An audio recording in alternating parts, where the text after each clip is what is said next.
I saw this video from CBN, so it's a Christian broadcasting network in the news category, and they had on Mike Odia James, who's over in Nigeria at the moment, and he has been covering quite extensively. Many of you may not have actually been aware of this, but what's been taking place is a bunch of Muslim groups have been going from town to town.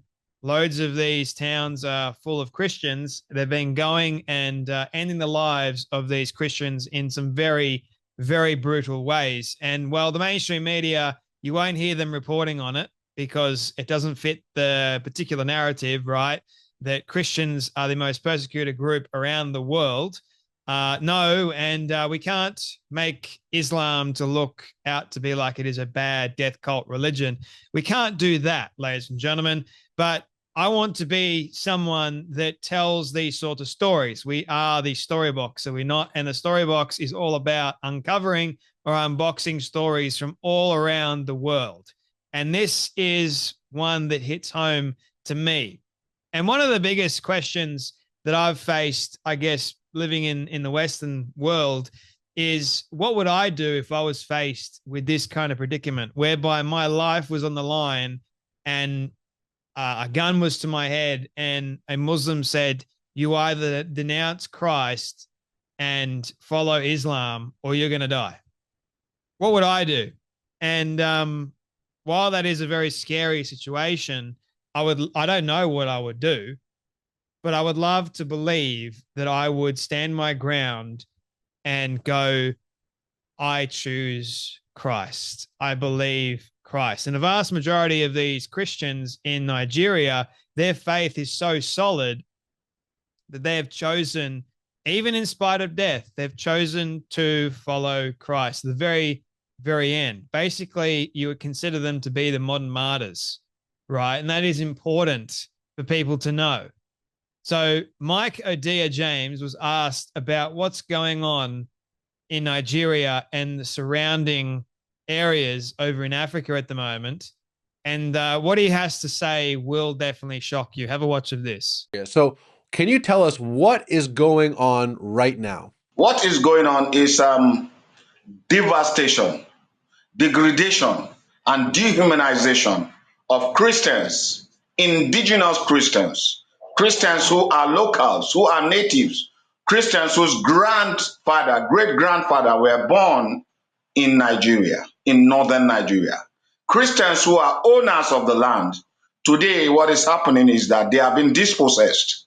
They have been dislodged and dislocated from their lands. And how is it happening?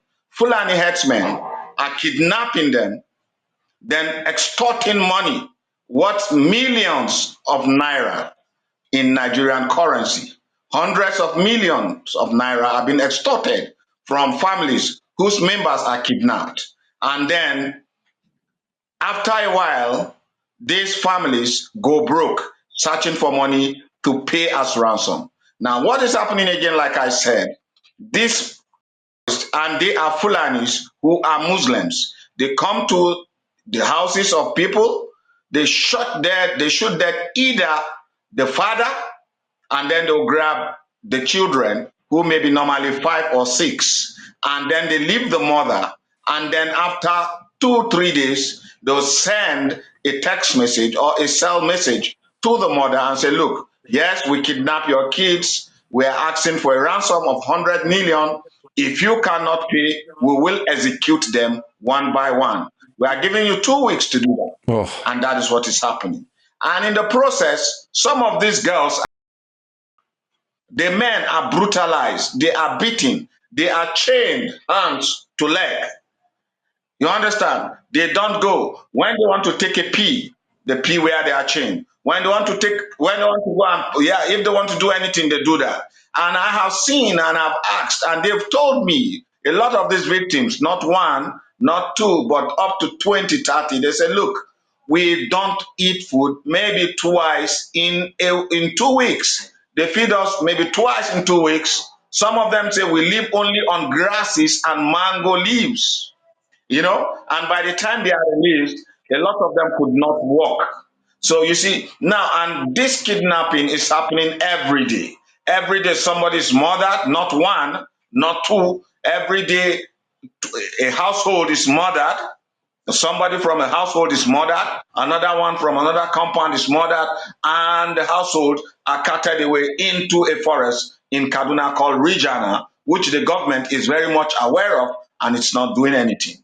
And now, like I told you, when they are taken into this forest, they are brutalized. And then the members of their family start looking for money to pay.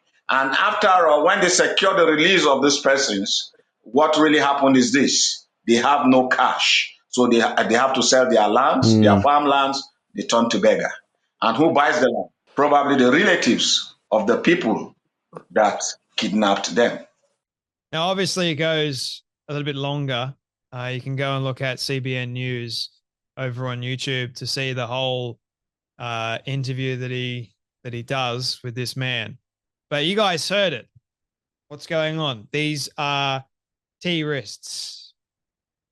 They're going in. They're Muslims. They're going in, murdering the father, leaving the mother, taking the kids, and then asking for ransom later on.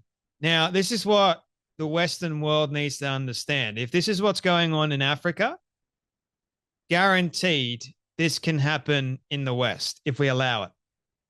Because this is Islam. It's not radical Islam. This is Islam.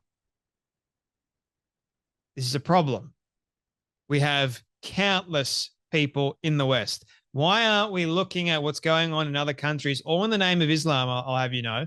Why aren't we looking at what's going on in other countries and realizing that we don't want this or need this in this country?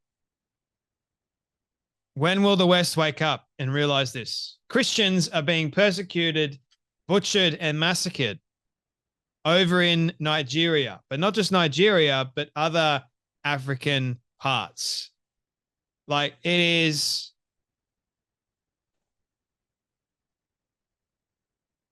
the mainstream media is silent.